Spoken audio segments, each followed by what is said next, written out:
السلام علیکم ورحمۃ اللہ وبرکاتہ نحمدہ ونصلی علی رسولہ الکریم اما بعد فاعوذ باللہ من الشیطان الرجیم بسم اللہ الرحمن الرحیم رب اشرح لی صدری ویسر لی امری واحلل عقدۃ من لسانی یفقہوا قولی رب زدنا علما اللہم فقہنا فی الدین رب یسر ولا تعسر وتمم بالخیر آمین یا رب العالمین۔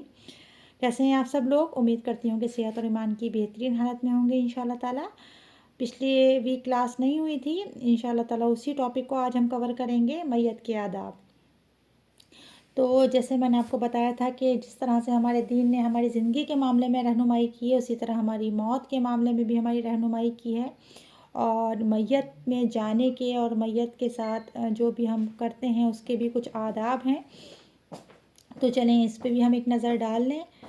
وقت کم ہوتا ہے، اس لیے ساری چیزیں ڈیٹیل میں لے پانا مشکل ہوتا ہے، اور اس ٹاپک کو شروع کرنے سے پہلے ایک بات کہوں گی کہ واقعی میں انسان جیتے جی قدر کرے سانسوں کی، کیونکہ جو ہماری سانسیں چل رہی ہیں یہ بہت قیمتی ہیں، اور وہ انسان بھی قیمتی ہیں کہ جو زندہ ہیں، کیونکہ مرنے کے بعد تو پھر سبھی تعریف کرتے ہیں، اور ایک بار انسان کی زندگی ختم ہو جاتی ہے۔ زندگی بھی بہت قیمتی ہے، ایک بار زندگی ختم ہو گئی تو پھر مردہ کتنی ہی آوازیں دے، ہے نا، کوئی اس کی سنوائی نہیں ہے۔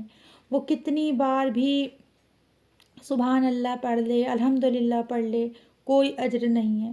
وہ کتنے ہی قطرے بہا دے آنسوؤں کے، ہے نا، کوئی ان کی وقت نہیں ہے اللہ کے نزدیک۔ لیکن جیتے جی انسان ایک مکھی کے سر کے برابر بھی قطرہ آنکھ سے نکالتا ہے آنسو کا، تو اللہ تعالیٰ کے یہاں اس کا اجر ہے۔ اب دیکھیے ہم قبرستان میں جاتے ہیں تو دعا پڑھتے ہیں قبرستان کی، ہے نا، یا السلام علیکم یا اہل القبور، تو مردے کہتے ہیں، جواب بھی دیتے ہیں، لیکن جیسے جیتے جی انسان کو سلام کے جواب کا اجر ملتا ہے ویسے ہی مردے کو نہیں ملتا۔ اور ہم یہ سوچتے ہیں کہ جب ہم مرتے وقت ہوگا جب نیک ہو جائیں گے، ہے نا، بالکل بڑھاپے میں آ کر، مطلب جو زندگی سمجھ لیجیے آپ کی 60 سال کے بعد گورنمنٹ بھی آپ کو ریٹائر کر دیتی ہے اور آپ کہتی ہے آپ کسی کام کے نہیں ہیں، اب آپ گھر میں بیٹھیے، ہے نا، وہ عمر ہم نے رکھی ہوتی ہے نیک بننے کے لیے یا اللہ کی عبادت کے لیے، جب ہمارے نہ گھٹنوں میں جان رہتی ہے نہ ہمارے ہاتھ پیروں میں۔ تو جیتے جی ہم نیکی کام کریں، یہ نہ سوچیں کہ مرتے وقت نیک ہو جائیں گے، پھر یہ بھی ہے کہ موت کا پتہ بھی نہیں کہ کس وقت ہماری موت آ جائے، ہے نا۔ تو اللہ تعالیٰ ہمیں ان سانسوں کی قدر کرنے والا اور زندہ لوگوں کی قدر کرنے والا بنا دے، ہے نا۔ اس کے بعد تو مرنے کے بعد تو پھر سبھی کی قدر ہو جاتی ہے۔ اور آپ سے نے فرمایا کہ جیسی تمہاری زندگی ہوگی ویسی تمہاری موت ہوگی، اور جیسی تمہاری موت ہوگی مکھی کے برابر آنسو۔ جی میں نے یہ بتایا کہ مکھی کے سر کے برابر، یعنی کہ ایک چھوٹا سا قطرہ آنسو کا بھی نکالتا ہے تو اللہ تعالیٰ کے یہاں اس کا بھی اجر لکھا جاتا ہے۔ یہ بات کہہ رہی تھی میں آپ سے۔ تو حدیث میں آتا ہے جیسی تمہاری زندگی ہوگی ویسی تمہاری موت ہوگی، اور جیسی تمہاری موت ہوگی ویسی تم اٹھائے جاؤ گے۔ اچھا، کوشچن آنسر آپ لوگ بالکل لاسٹ میں ہی کیا کیجیے، کیونکہ پھر میں جب کوشچنس پڑھتی ہوں تو پھر میں تھوڑا سا ڈسٹریکٹ ہوتا ہے، ٹھیک ہے۔ تو دیکھتے ہیں میت کے آداب میں کیا ہے کہ جب نزع کا وقت ہوتا ہے کسی بھی اپنے کا، کسی پیارے کا، تو اس وقت کیا کرنا چاہیے؟ تو اس وقت کوئی اپنا جو ہے وہ مردے کے قریب رہے، اس سے مردے کو سکون ملتا ہے، ٹھیک ہے۔ پھر اسے وصیت کی تاکید کی جائے اگر وہ اتنا ہوش میں ہو اور سمجھ سکتا ہو یا جواب دے سکتا ہو یا کچھ بول سکتا ہو، ہے نا۔ اگر قرض وغیرہ کا اس سے پوچھا جائے کہ آپ کے اوپر کوئی قرض تو نہیں ہے، کیونکہ آپ صلی اللہ علیہ وسلم نے فرمایا کہ شہید کی بخشش ہے نا۔ لیکن پھر آپ صلی اللہ علیہ وسلم کے بعد فوراً جبرائیل امین آ گئے اور انہوں نے بتایا، تو آپ صلی اللہ علیہ وسلم نے فرمایا سوائے قرض دار کے، اگر قرض دار ہے اور اس کی شہادت کی بھی موت ہوئی ہے تب بھی اس کی روح معلق رہتی ہے، اس کی بخشش نہیں ہوتی ہے۔ تو قرض کا بہت زیادہ خیال رکھا جائے کہ مرنے والا قرض دار تو نہیں ہے، کوئی شور ہنگامے وہاں پر نہیں کیے جائیں، کوئی لڑائی جھگڑے، کوئی عجیب و غریب بات، رونے پیٹنے سے پرہیز کیا جائے، ہے نا۔ اور جب وقت قریب ہو نزع کا تو بلند آواز سے، بہت زیادہ بلند نہیں ہو لیکن بہت ہلکی بھی نہیں ہو، اتنی کہ مردے کے کان میں آواز جائے، کلمہ لا الہ الا اللہ پڑھنا چاہیے، اور اس سے مردے سے نہیں کہیں کہ تم کلمہ پڑھو، ہے نا، کیونکہ ہو سکتا ہے وہ پلٹ کے کچھ بول دے، اور کیونکہ اس وقت ایک طرف سے شیطان بھی پریشان کر رہا ہوتا ہے نا۔ تو یہ حدیث ہے مسلم میں کہ جب کسی کے نزا کا وقت ہو تو اس کے نزدیک بلند آواز سے کلمہ لا الہ الا اللہ محمد رسول اللہ پڑھتے رہیں، مریض سے پڑھنے کے لیے نہ کہیں۔ نبی کریم صلی اللہ علیہ وسلم کا ارشاد ہے کہ جب مرنے والوں کے پاس بیٹھو تو کلمے کا ذکر کرتے رہو، تو کلمہ جو ہے وہ پڑھنا چاہیے، کیونکہ وہ سن کر خود بھی ریپیٹ کرے گا، ٹھیک ہے۔ اور آپ نے دیکھا ہے کہ لوگ گھماتے ہوتے ہیں، زبانوں پڑھ رہے ہوتے ہیں، ٹھیک ہے۔ پھر اسی طرح کوئی رونے پیٹنے کی یا چیخ پکار کی بات نہیں کرنا چاہیے، ٹھیک ہے۔ اور یہ ہم کلمہ مرتے وقت انسان کے منہ سے دیکھیے جب ہی نکلے گا کہ جب جیتے جی ہماری کلمہ پڑھنے کی عادت ہو، ہے نا۔ تو کیونکہ آخری وقت میں بھی انسان کے زبان سے وہی نکلتا ہے جو اس کی زندگی بھر کی عادت ہوتی ہے۔ اگر زندگی بھر ہماری گانے گنگنانے کی عادت ہے تو اللہ تعالیٰ معاف فرمائے، بہت مشکل ہو جاتا ہے کہ ایسے وقت میں ان کے زبان سے کلمہ نکلے۔ اور جس کی اذکار کی، دعاؤں کی اور کلمے کی اور اللہ تعالیٰ کے ذکر کی عادت ہوتی ہے تو ان کی وہ مرتے وقت بھی اللہ کا ذکر ہی کرتے ہوتے ہیں الحمدللہ۔ پھر اسی طرح جو ہے یہ نہ کہیں کہ ہائے بیچارہ بے وقت چلا گیا، ہے نا، یا یہ ہو گیا وہ ہو گیا۔ اللہ کے فیصلوں پہ ہمیں بولنے کا کوئی حق نہیں ہے، ٹھیک ہے۔ پھر اس وقت اپنے لیے بھی دعائیں کرنا چاہیے، کیونکہ حدیث میں آتا ہے کہ اس وقت دعائیں کرنا چاہیے، اس وقت فرشتے آمین کہہ رہے ہوتے ہیں، ٹھیک ہے۔ اور حدیث میں یہ بھی آتا ہے کہ جس کی موت لا الہ الا اللہ پہ ہوگی تو ایک نہ ایک دن جنت میں ضرور داخل ہوگا۔ پھر اسی طرح اچھی موت کی پہچان یہ ہے کہ ماتھے پہ پسینہ آنا مومن کی موت کی پہچان ہے، اور کہتے ہیں کافر کی موت جبڑے سے ہوتی ہے، واللہ عالم۔ اللہ تعالیٰ معاف فرمائے اور اللہ تعالیٰ ہمیں مومن والی موت نصیب فرمائے، آمین یا رب العالمین۔ اسی طرح جمعے کے دن یا رات میں موت آنا بھی جو ہے وہ عذاب قبر سے حفاظت کرتا ہے، یہ میں نے آپ کو جمعے کی فضیلت میں بھی اور جمعے کے آداب میں بھی بتایا تھا۔ پھر اسی طرح لوگوں کی اچھی گواہی دینا، حتمی طور پہ دیکھیے ہم یہ نہیں کہہ سکتے کہ فلاں جنتی ہے یا فلاں جہنمی ہے، کسی کو بھی ہم نہیں کہہ سکتے، یہ اللہ کے فیصلے ہیں، اللہ بہتر جانتا ہے۔ ہم اور اس کے بارے میں تو بہت زیادہ تاکید کی ہے، کسی کو ہم جنتی یا جہنمی نہیں کہہ سکتے، بشرطے تعریف ہم ضرور کریں اگر کوئی نیک ہو تو، کیونکہ یہ حدیث میں آتا ہے کہ ایک بار نبی کریم صلی اللہ علیہ وسلم نے ایک جنازے کی تعریف کی تو فرمایا اس کے لیے جنت واجب ہو گئی۔ لوگوں تم زمین پر اللہ کے گواہ ہو، تم جس کو اچھا کہتے ہو اللہ اس کے کو جنت میں داخل کر دیتا ہے، اور جس کو تم برا کہتے ہو اللہ تعالیٰ اس کو دوزخ میں بھیج دیتا ہے۔ یہ بخاری اور مسلم کی روایت ہے۔ اسی طرح فرمایا اور آپ نے یہ بھی فرمایا کہ جب کسی مریض کی عیادت کے لیے جاؤ یا کسی جنازے میں شرکت کرو تو ہمیشہ زبان سے خیر کے کلمات کہو، کیونکہ فرشتے تمہاری باتوں پر آمین کہہ رہے ہوتے ہیں، جیسے میں نے ابھی آپ کو بتایا کہ اس وقت اپنے حق میں بھی دعا کرنی چاہیے۔ اسی طرح موت کے وقت صبر کرنا چاہیے، ہے نا، صبر کا مظاہرہ کرنا چاہیے، کوئی ناشکری کے کلمات منہ سے نہیں نکالنا چاہیے نا، ماتم نہیں کرنا چاہیے، گریبان چاک نہیں کرنا چاہیے۔ آپ صلی اللہ علیہ وسلم نے فرمایا کہ جو منہ پر تماچے مارے، گریبان پھاڑے، جہالیت کی طرح بین کرے تو وہ اس کا ہم سے کوئی تعلق نہیں، یعنی کہ وہ مسلمان نہیں، اس کا اسلام سے کوئی تعلق نہیں۔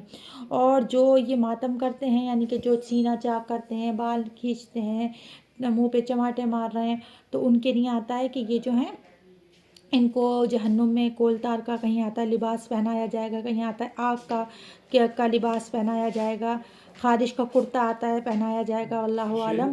اللہ تعالیٰ جو ہے وہ حفاظت کرے، اللہ تعالیٰ ہر طرح کی جو ہے اس طرح کی اس سے محفوظ رکھے۔ ہاں رونے کے حد تک رو سکتے ہیں، اور آپ صلی اللہ علیہ وسلم بھی روئے ہیں۔ آپ صلی اللہ علیہ وسلم کے بارے میں آتا ہے کہ جب آپ صلی اللہ علیہ وسلم کے بیٹے ابراہیم کا انتقال ہوا، چھوٹے سے تھے، آپ صلی اللہ علیہ وسلم نے گود میں لیے ہوئے تھے اور آپ کی آنکھوں سے آنسو جاری تھے۔ اسی طرح جب آپ صلی اللہ علیہ وسلم کے نواسے ابن زینب کا انتقال ہوا تو آپ کی آنکھوں سے اشکوار تھیں، آپ کے آنسو نکل رہے تھے۔ لوگوں نے فرمایا یا رسول اللہ آپ بھی روتے ہیں؟ تو فرمایا ہاں، آنکھ آنسو بہاتی ہے لیکن زبان سے وہی اللہ کی کوئی نافرمانی کا الفاظ ادا نہیں ہوگا، وہی ادا ہوگا جو اللہ کے شکر کے یعنی کہ کلمات ہوں گے۔ اور ایک بار فرمایا لوگوں نے کہ یہ کیا ہے؟ تو فرمایا یہ رحمت ہے جو اللہ نے اپنے بندوں کے دل میں رکھ دی، اور اللہ اپنے بندوں میں سے انہی بندوں پر رحم فرماتا ہے جو رحم کرنے والے ہوتے ہیں۔ تو یعنی کہ رو سکتے ہیں، رونے میں کوئی منادی نہیں ہے، لیکن بین نہیں کرنا چاہیے، ماتم نہیں کرنا چاہیے اس کی۔ اور اگر زندگی میں کبھی ہوا ہے ہم سے، ہمارے کوئی اپنا گیا ہے اور ہم نے ماتم کیا ہے، چیخ پکار کی ہے، بال نوچے ہیں، گریبان کھینچا ہے، تو اس پر توبہ کر لیں، کیونکہ اس کی بہت سخت جو ہے وعید ہے اور بہت سخت پکڑ ہے۔ اللہ تعالیٰ معاف فرما دے جس کے ساتھ بھی کبھی ایسا ہو گیا ہو تو۔ پھر اس کے بعد جان جب نکل جائے تو اس کے بعد کیا کرنا چاہیے؟ تو جان نکلنے کے بعد میت کے ہاتھ پیر سیدھے کر دیجئے، آنکھیں بند کر دیجئے، اور ایک چھوٹی سی پٹی ٹھوڑی اور یہ نا گال، تاکہ منہ نہیں کھلے، اس سے لے کے باندھ دیجئے۔ اور اس ٹائم پر جو ہے وہ اللہ کا ذکر کرتے جائیے۔ تکیہ وغیرہ ہو تو ہٹا دیجئے، منہ پہ پٹی باندھ دیں، ہے نا، اور سیدھا کر دیں۔ زیور اگر کوئی پہنے ہوا ہے تو زیور ہٹا دیں، اگر لینس لگے ہوئے ہیں آنکھوں میں یا بتی سی لگی ہوئی ہے تو وہ ہٹا دیں۔ چیخنے چلانے سے پرہیز کریں، ہے نا، دعائیں کریں، اور جیسے میں نے ابھی بتایا کہ اپنی جانوں کے لیے بھی بھلائی کی دعائیں کریں، تاکہ فرشتے آمین کہہ رہے ہوتے ہیں۔ پھر جو فوت ہوا ہے اس کے مال میں سے اس کے کفن دفن کا انتظام کریں، اور اگر اس کے پاس مال نہیں ہے تو کیا کریں، کوئی اور بھی کر سکتا ہے، کوئی اپنا رشتہ دار قریبی یا کوئی بھی اپنا کفن دفن کا جو ہے وہ انتظام کر سکتا ہے۔ لیکن حکم یہی ہے کہ اگر جو فوت ہوا ہے اس کے ہی مال میں سے کفن دفن کا انتظام ہو۔ اس کے اوپر کوئی قرض ہو تو اس قرض کا اس کے پیسوں میں سے دیا جائے۔ اگر روزے کا کفارہ ہے تو روزے کا کفارہ دیا جائے۔ وصیت کا اگر کچھ حکم ہے تو وصیت دیا جائے، ٹھیک ہے۔ پھر اچھا، ابھی میں آپ کو یہ بتا رہی تھی کہ کسی کی بھی انتقال پر صبر کرنا چاہیے نا، بیان نہیں کرنا چاہیے۔ تو اس کے بارے میں بھی ایک حدیث ملتی ہے کہ جب کوئی شخص اپنے بچے کے مرنے پر صبر کرتا ہے تو اللہ تعالیٰ اپنے فرشتوں سے فرماتے ہیں،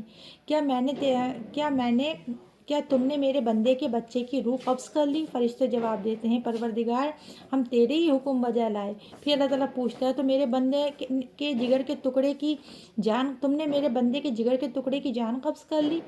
وہ کہتے ہیں ہاں جی ہاں۔ پھر وہ پوچھتا ہے، تو میرے بندے نے کیا کہا؟ تو وہ کہتے ہیں، پروردگار، اس نے تیری حمد کی اور کہا انا للہ و انا الیہ راجعون پڑھا۔ تو اللہ تعالیٰ فرماتے ہیں کہ میرے اس بندے کے لیے ایک گھر تعمیر کرو جنت میں، اور اس کا نام بیت الحمد رکھو، یعنی کہ شکر کا گھر۔ تو اگر کسی کی اولاد فوت ہوتی ہے اور اس پر وہ الحمدللہ کہتا ہے اور اللہ کا شکر بھیجتا ہے اس تکلیف کے موقع پہ بھی، تو اللہ تعالیٰ اس کے لیے جنت میں خاص محل کی جو ہے وہ اللہ تعالیٰ اس کو بشارت دیتے ہیں، اور اس کے لیے خاص محل تیار کیا جاتا ہے، ٹھیک ہے۔ پھر اسی طرح شوہر بیوی کو غسل دے سکتا ہے اور بیوی شوہر کو غسل دے سکتی ہے۔ ہمارے سماج میں یہ بہت برا رواج ہے، کہتے ہیں کہ نکاح ٹوٹ گیا انتقال ہوتے ہی۔ ایسا کچھ نہیں ہے کہ ادھر انتقال ہوا اور ادھر نکاح ٹوٹ گیا، کیونکہ حضرت علی نے حضرت فاطمہ کو غسل دیا ہے، حضرت ابوبکر کو ان کی بیوی نے غسل دیا ہے، اور آپ صلی اللہ علیہ وسلم اور حضرت عائشہ کا بھی ایک مکالمہ آتا ہے کہ آپ صلی اللہ علیہ وسلم بات کر رہے تھے تو آپ صلی اللہ علیہ وسلم کہہ رہے تھے میرے سر میں درد ہے، حضرت عائشہ کہیں تھی میرے سر میں درد ہے، تو آپ صلی اللہ علیہ وسلم نے فرمایا کہ عائشہ تم کیوں فکر کرتی ہو، اگر تم فوت ہو گئیں تو میں تمہیں نہلاؤں گا، دھلاؤں گا، تمہیں کفن دوں گا، تمہاری جنازے کی نماز پڑھوں گا، تمہارے لیے مغفرت کی دعا کروں گا۔ تو حضرت عائشہ کہتی ہیں کہ اگر یہ بات مجھے آپ صلی اللہ علیہ وسلم کی وفات کے وقت یاد آ جاتی تو ازواج مطہرات ہی آپ صلی اللہ علیہ وسلم کو غسل دیتی، تو یعنی کہ وہ اس وقت بھول گئی تھیں، یہ بات انہیں بعد میں یاد آئی کہ اس طرح سے آپ صلی اللہ علیہ وسلم نے کہا تھا۔ اور ہمارے سماج میں کیا ہوتا ہے کہ بس اب صورت وہی شوہر جو بیچارہ خدمت کر رہا ہوتا ہے، اگر بیوی بیمار ہوتی ہے اس کے ڈائپر چینج کر رہا ہوتا ہے، اس کا خیال کر رہا ہوتا ہے، اور میں نے کتنی ہی جگہ دیکھا ہے کہ لوگ، وہ بیچارہ تڑپتا ہوتا ہے شوہر کی بیوی کو دیکھ لے ایک جھلک تو اس کو دیکھنے نہیں دیا جاتا اور کہا جاتا ہے کہ نکاح ٹوٹ گیا۔ پتہ نہیں کون کون سی جہالت کی رسمیں ایجاد کر رکھی ہیں۔ پھر اسی طرح مردے کے غسل میں جلدی کریں، اور اس کو جب غسل دیں تو بیری کے پتوں اس میں ڈال لیں، گرم پانی سے دیں، نہاتے وقت اس کے سطر کا بہت زیادہ خیال رکھا جائے، موٹی اور پرنٹڈ چادر ڈال کر غسل دیا جائے، کیونکہ وائٹ چادر یا باریک کوئی چادر ڈال دی جاتی ہے تو اس سے جسم جو ہوتا ہے پانی پڑتا ہے تو وہ جسم اس سے نمایاں ہوتا ہے، تو اس میں موٹی چادر ڈال کر غسل دیں، اور سب سے پہلے استنجا کرائیں، اس کے بعد پورا وضو کرائیں، اور اس کے بعد پورا غسل جیسے کہ ایک زندہ انسان کو دیا جاتا ہے اسی طرح غسل دیا جائے، ٹھیک ہے۔ پھر اور اس میں جلدی کی جائے، میت کو دفن کرنے میں بھی جلدی کرنا چاہیے، بے وجہ تاخیر نہیں کرنا چاہیے۔ ٹھیک ہے. تو اس طرح سے سب کفن وفن دیں، اور کفن کے لیے وائٹ کپڑا ہونا چاہیے، بہت اچھا قیمتی نہ ہو اور بہت ہی ایسا بھی نہ ہو کہ بالکل ہی گھٹیا بیکار ہو. تو اوسط درجے کا کفن ہونا چاہیے، 3 چادریں ہوں اس میں. اور عورتوں کے لیے سر کا کپڑا بھی ہوتا ہے الگ سے، ٹھیک ہے، تو پردے کے لیے سر کے. تو یہ تمام کام کر لینا چاہیے. اس کے علاوہ بہت سے لوگ ہم دیکھتے ہیں کہ طرح طرح کی دعائیں، طرح طرح کی چیزیں، کوئی میت کے پائے پکڑ کے کچھ پڑھ رہا ہوتا ہے، کوئی میت کی ناف پر انگلی رکھ کے کچھ پڑھ رہا ہوتا ہے، کوئی کچھ اور پڑھ رہا ہوتا ہے. تو یہ تمام چیزیں کوئی بھی سنت سے ثابت نہیں ہے. پھر اسی طرح جب تعزیت کے لیے جائیں، اچھا دفن کے وقت یہ ہے کہ بہت سے لوگ وہ ایک لاتے ہیں، ایک ضعیف حدیث ہے کہ اس میں آتا ہے کہ جب ڈالی جائے قبر پر مٹی تو 3 بار میں منہا خلقناکم، پھر اس کے بعد دوسری بار میں وفیہا نعیدکم، پھر تیسری بار میں جو ہے وہ ومنہا نخرجکم، یہ پڑھنا چاہیے. لیکن یہ حدیث ضعیف ہے. اور ایک اور حدیث صحیح حدیث سے ملتا ہے کہ آپ صلی اللہ علیہ وسلم فرمایا کہ وہ ڈالتے وقت، مطلب مٹی ڈالتے وقت آپ صلی اللہ علیہ وسلم جو تھے وہ فرماتے تھے کہ بسم اللہ وعلی ملتی رسول اللہ. تو یہ پڑھنا جو ہے وہ زیادہ مستحب ہے. ٹھیک ہے. پھر اسی طرح قبروں کو اونچا نہیں کرنا چاہیے، قبریں بہت زیادہ اونچی نہ ہوں، ہے نا، اور پکی نہ بنائی جائیں. پھر اسی طرح جو ہے وہ جب کسی کی تعزیت کے لیے جائیں تو بھی اس بات کا خیال رکھیں کہ وہاں جا کے یہ نہ کہیں کہ ہائے بہت افسوس ہوا، بہت برا ہوا، ہے نا. اللہ کے فیصلے اگر ہم برے ہمیں لگ رہے ہیں تو ایسا ہمیں نہیں کہنا چاہیے. اللہ تعالیٰ نے جو بھی فیصلے ہمارے لیے کیے ہیں وہ زیادہ بہتر ہوتے ہیں، ہمیں نہیں پتہ. کیا کریں؟ پھر تسلی دیں لوگوں کو، دعائیں دیں انہیں، اجر عظیم، صبر کے اوپر اجر عظیم کی خوشخبری دیں، اور بخشش کے لیے ان کو کہیں کہ وہ بخشش کی دعائیں کریں. اور اسی طرح سے بیٹھ کر ادھر ادھر کی باتیں نہ کریں. بہت سے لوگ انتقال میں جاتے ہیں اور کیا کرتے ہیں، ادھر ادھر بیٹھے ہوئے ہیں اور گپ شپ کر رہے ہیں، باتیں کر رہے ہیں. اللہ کی رضا پہ راضی ہونے کی تلقین کی جائے. اور اسی طرح سے یہ کہا جائے کہ اللہ کی امانت سے اللہ تعالیٰ نے لے لی ہے نا، صبر کریں. اور یہ واقعہ آپ نے سنا ہوگا حضرت ابو طلحہ کی بیوی کا، کس طرح سے انہوں نے چھوٹے سے بچے کے اپنی موت پر کس طرح سے اپنے شوہر تک کو نہیں بتایا. شوہر گھر میں آتے ہیں تو وہ انہیں کھانا کھلاتی ہیں، ان کا ازواجی حق ادا کرتی ہیں. اور پھر جب وہ صبح اٹھتے ہیں صبح کو تو پھر کہتی ہیں کہ اللہ اگر آپ کو کوئی امانت دے، کوئی انسان آپ کو کوئی امانت دے اور آپ سے واپس مانگے تو آپ کیا کریں گے؟ تو انہوں نے کہا کہ میں دے دوں گا. تو انہوں نے کہا کہ اللہ کی امانت ہی ہماری اولاد بھی ہمارے پاس، اور اللہ نے وہ ہم سے لے لی. تو اللہ تعالیٰ جو ہے وہ اب ان کی بخشش کرے. اس طرح سے وہ اپنے شوہر سے پھر کہتی ہیں. تو کس طرح سے مطلب صبر کی ایک بہت بڑی مثال ہے ان کا واقعہ بھی. پھر اس کے بعد آس پڑوس میں اگر کوئی میت ہو گئی ہے تو وہاں پر کھانا بنا کر لے جائیں، ہے نا. آپ صلی اللہ علیہ وسلم کا حکم ہے کہ کوئی اگر تمہارے پڑوس میں کسی کا انتقال ہوا ہے تو کھانا بنا کر تم لے کر جاؤ. لیکن الٹا کیا ہوتا ہے، پڑوسی جا کر وہاں پر بیٹھ کر کھا رہے ہوتے ہیں. اور پھر اسی طرح سے ایک یہ ہوتا ہے کہ بہوؤں کے یہاں سے کھانا آتا ہے. تو یہ بھی ایک غلط ایک رواج ہے کہ بہوؤں کے یہاں سے آ رہی ہے، اور ایک پھر کمپٹیشن کی اس والی بہو کے یہاں سے ایسا آیا اور اس والی بہو کے یہاں سے ویسا آیا. تو یہ سب چیزیں ہمارے دین میں نہیں ہیں. یہ سب شغل جو ہیں یہ سب لوگوں کی ایجاد کیے ہوئے ہیں. ٹھیک ہے. پھر وہاں جا کر کوئی دین کی بات کر لیں، کوئی اچھی بات کر لیں، کوئی صبر کی بات کر لیں، جا کر بے فالتو باتیں نہ کریں. اسی طرح میت میں بہت زیادہ بدعات ہوتی ہیں، ان بدعات سے بچنے کی کوشش کریں، ہے نا. صبر سے میت کا سوگ صرف 3 دن ہے. 3 دن سے زیادہ سوگ کرنا اسلام میں جائز نہیں ہے. آپ صلی اللہ علیہ وسلم نے فرمایا کہ 3 دن سے زیادہ سوگ نہ ہونا چاہیے. آپ صلی اللہ علیہ وسلم نے فرمایا کسی عورت کا شوہر ہاں البتہ مر جائے تو اس کے لیے 4 مہینے 10 دن کی جو ہے وہ سوگ ہے. اس کے علاوہ کسی کے لیے جائز نہیں کہ 3 دن سے زیادہ کا سوگ کرے. لیکن آج ہم دیکھتے ہیں کہ ہمارے معاشرے میں 3 دن کا نہیں بلکہ نہ جانے کتنے دن تک سوگ ہوتا رہتا ہے. پہلی جمعرات ہے نا، پھر 10واں 20واں 40واں برسی عید ہے. حتیٰ کہ عید خوشی کا دن ہے، اس دن بھی لوگ کیا کرتے ہیں، پہلی عید ہے اب فلاں کی پہلی عید ہے، وہاں پہ جا رہے ہیں اور مل مل کے رو رہے ہیں. جبکہ عید کا دن کیا ہے، خوشی کا دن ہے. اسی طرح قل ہو رہے ہیں، برسیاں ہو رہی ہیں، 40ویں ہو رہے ہیں، باقاعدہ کارڈ بانٹے جا رہے ہیں، بڑے بڑے کھانے ہو رہے ہیں. حتیٰ کہ اب تو جو ہے اس کے لیے ہوٹل اور بینکٹ ہال بک ہو رہے ہیں کیونکہ اتنے بڑے بڑے کھانے ہو رہے ہیں، گھر میں لوگ نہیں آ پاتے. ہاں اگر کوئی مسافر ہے، کوئی باہر سے آیا ہوا ہے، کوئی قریبی رشتہ دار ہے اور اس کو اب گھر نہیں جانا ہے، یہیں رہنا ہے 2-3 دن اپنے رشتہ دار کے پاس، تو ظاہر سی بات ہے وہ تو وہیں کھائے گا. لیکن جو تھوڑی دیر کے لیے گئے ہیں تو وہ لوگ اپنے گھر جا کے کھائیں. کوئی ضرورت نہیں ہے کہ وہاں بیٹھ کے کھانے کھائیں. ٹھیک ہے. پھر اسپیشل کھانے لوگ الگ سے بنواتے ہیں، ارے بریانی میں بوٹی نہیں ہے، ارے فلاں چیز نہیں ہے. تو یہ سب بہت ہی غلط باتیں ہیں، ہے نا. اور اگر کوئی نہیں کرتا ہے تو کہتے ہیں کہ نہیں ایسا کچھ نہیں ہے. ماں کی کس چیز کی عدت، بیوی کی عدت ہوتی ہے. یہ میں نے پہلی بار سنا ہے کہ وفات کے بعد ماں کی 3 مہینے کی عدت ہوتی ہے. ماں کی کوئی عدت نہیں ہوتی، کسی دن کی نہیں ہوتی ہے. صرف بیوی کی عدت ہوتی ہے 4 ماہ 10 دن کی. ٹھیک ہے. پھر اسی طرح اگر کوئی اس طرح کام نہیں کرتا ہے تو کہتے ہیں کہ اس کو محبت ہی نہیں ہے نا. اور پھر اسی طرح سے حلوے، چنے، ہے نا، ناریل کاٹا جا رہا ہے، پتہ نہیں کیا کیا ہو رہا ہے. تو یہ تمام کانسیپٹ جو ہیں وہ غلط ہیں. ٹھیک ہے. مرنے والا صرف اور صرف ہماری دعاؤں کا محتاج ہے. اسے کوئی ضرورت نہیں ہے ہمارے یہاں کے کھانوں کی، ہمارے یہاں کے پینوں کی. تو جو ہے اب ہم اس کے لیے کیا کریں، تو اس کے لیے زیادہ سے زیادہ دعائیں کریں، ہے نا. اور چوئیے پڑے جاتے ہیں جی، وہ بھی جو ہے یہ بھی ایک بدعت ہی ہے.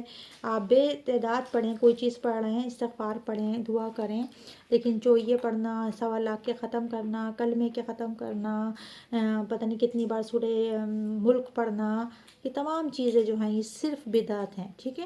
اور بدعت جو ہوتی ہے وہ ہر بدعت گمراہی ہوتی ہے، اور ہر گمراہی جہنم میں لے جانے والی ہوتی ہے. اسی طرح کوئی صدقہ جاریہ کے کام میں پیسے لگا دیں. اگر کوئی کسی کا فوت ہوا ہے اس کے پیسے میں سے، ہے نا، کوئی جو ہے وہ حج بدل کر سکتا ہے، روزے رکھ سکتا ہے اگر روزے مانے ہوئے ہیں تو، ہے نا، کوئی صدقہ کر سکتا ہے نا.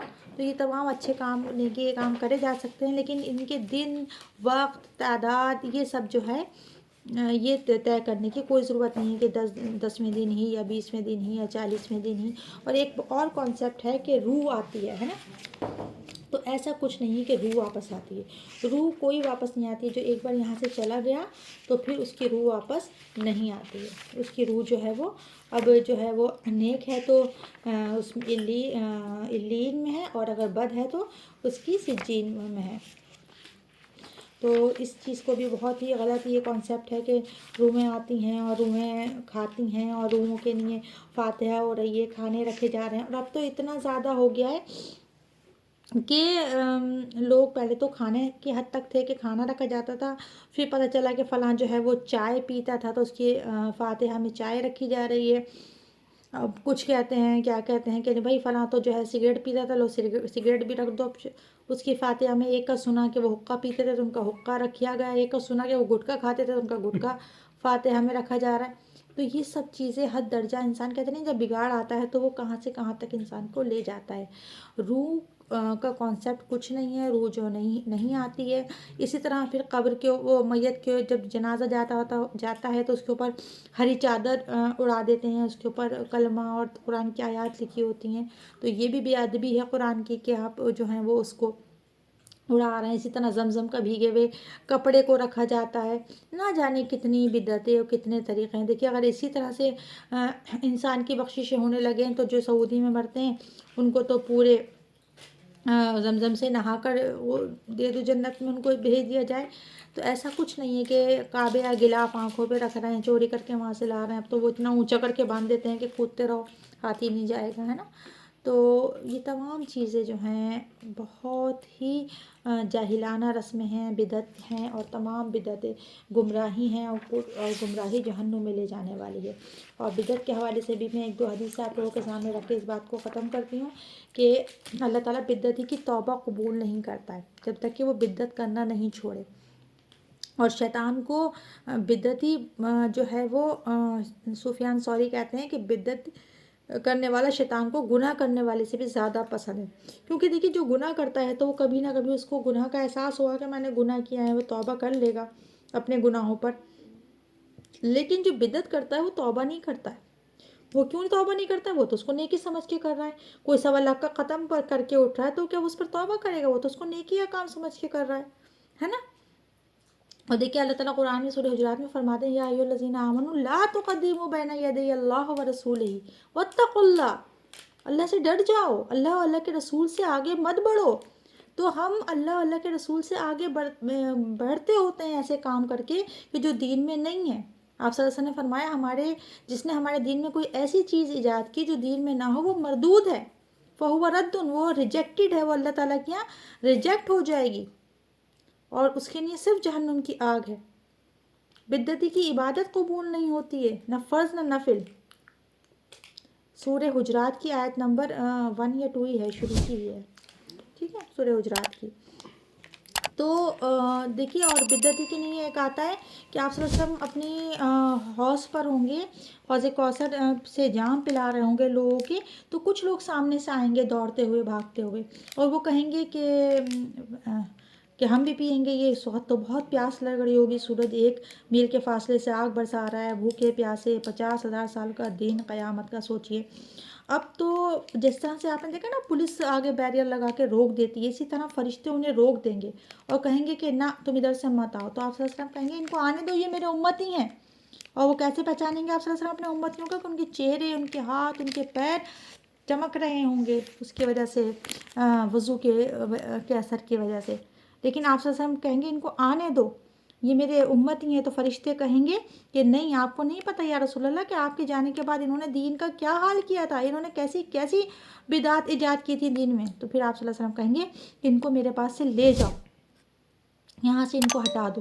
یعنی کہ آپ صلی اللہ علیہ وسلم پھر ان کو دیکھنا بھی پسند نہیں کریں گے۔ تو نعوذ باللہ کہ ہم میں سے کوئی چاہے گا کہ آپ صلی اللہ علیہ وسلم ہمیں نہ تو ہمیں پانی ملے آپ صلی اللہ علیہ وسلم کے ہاتھوں سے حوض کوثر کا، اور نہ ہی آپ صلی اللہ علیہ وسلم ہماری طرف نظر ثانی کریں۔ لیکن ہم اتنی بدعت کر رہے ہوتے ہیں اور اس کو دین کا نام لے کر رہے ہوتے ہیں، اور ہم کہتے ہیں حرج ہی کیا ہے اس میں، کلمہ ہی تو ہے، نماز ہی تو ہے۔ اب بتائیے اگر نماز میں ہم نے 2 بار سجدہ 1 رکعت میں کرنے کا حکم ہے، میں 3 بار کروں، میں کہوں سجدہ ہی تو ہے، میں اللہ ہی کو تو سجدہ کر رہی ہوں، میں سبحان ربی الاعلیٰ ہی تو پڑھ رہی ہوں، کیا اس میں حرج ہے؟ تو حرج یہ ہے کہ ہمیں آپ صلی اللہ علیہ وسلم نے نماز کی 1 رکعت میں 2 بار ہی سجدے کا حکم دیا، 3 بار کا نہیں دیا ہے۔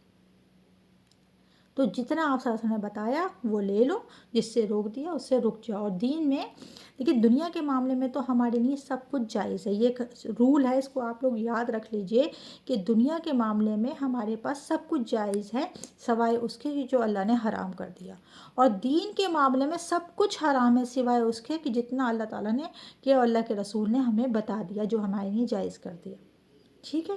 تو دین ہمیں جتنا سکھا دیا ہمیں اس سے آگے نہیں بڑھنا ہے، اور دنیا کے معاملے میں جتنا روک دیا ہے صرف اسی میں رکنا ہے، باقی ہر چیز حلال ہے۔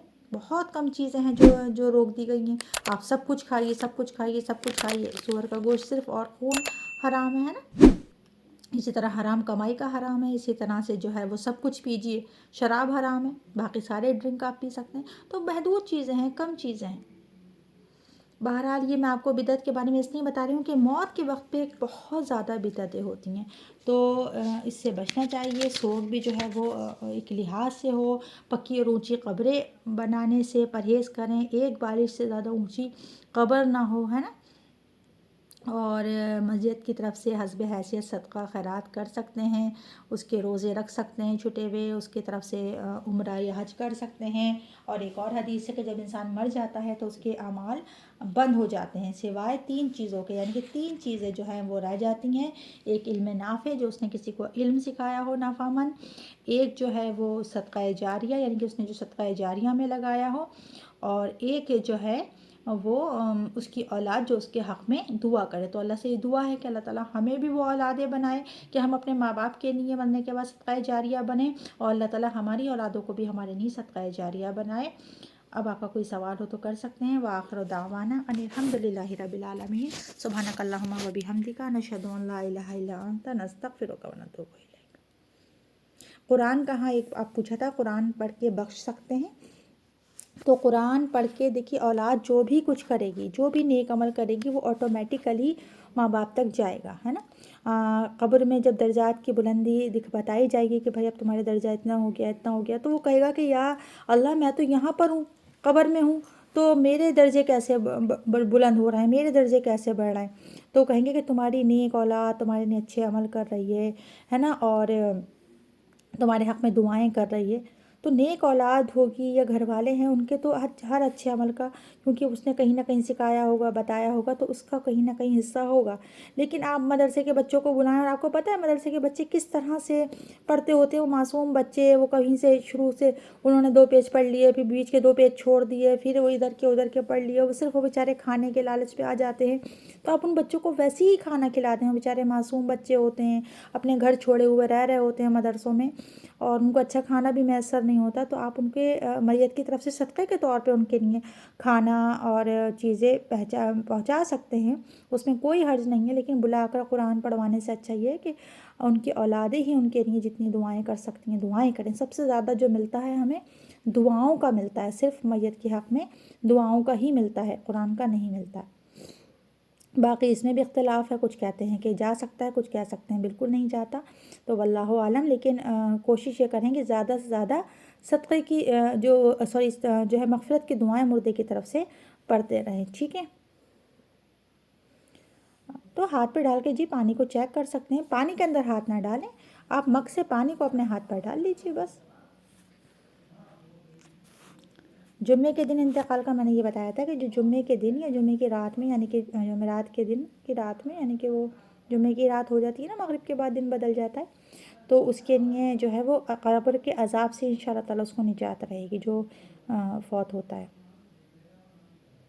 اگر بتی جلانے کی کوئی ضرورت نہیں ہے، کوئی حکم نہیں ہے، ہاں اس لیے جلا رہے ہیں کہ بہت لوگ ہیں اور گھر میں عجیب سی اسمیل آ رہی ہے یا کچھ ہے، تو اس سے جلا دیں تو کوئی حرج نہیں ہے۔ لیکن اگر بتی جلانا کوئی ایسا نہیں ہے کہ دین کی طرف سے کوئی حکم ہو کہ میت کے گھر میں اگر بتی جلائی جائے، ٹھیک ہے۔ تو تمام کوشچنس ہو گئے لگتا ہے، اس کے بعد